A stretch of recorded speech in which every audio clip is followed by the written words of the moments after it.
గాంధీ గారి స్మృతిలో ఈనాటి కవిత. నువ్వు లేవు నీ బాట ఉంది, నువ్వు లేవు నీ బాట ఉంది. అడిగి తీసుకునేది కాదు, అడగకుండా ఇచ్చేదే ప్రేమంటే.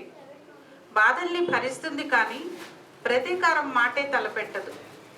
ఎవరు చెప్తారు బాబు ఇలాంటి మాటలు మాకు?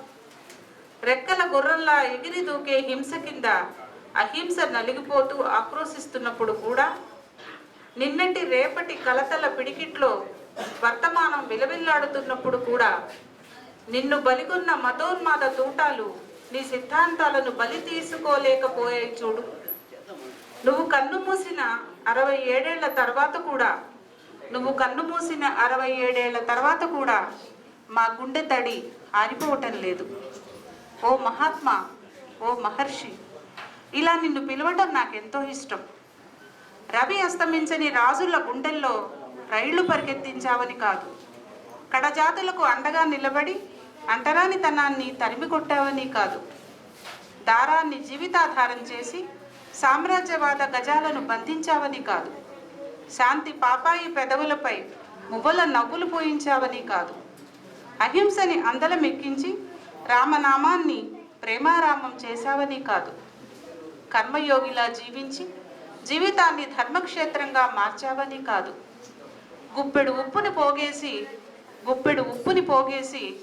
నిప్పుల ఉప్పిన సృష్టించావని కాదు, దండియాత్రనే దండయాత్రగా మార్చి స్వేచ్ఛాభానుడి ప్రభాత కాంతిని పంచావని కాదు, పదవులు కోరకుండా జనహితానికై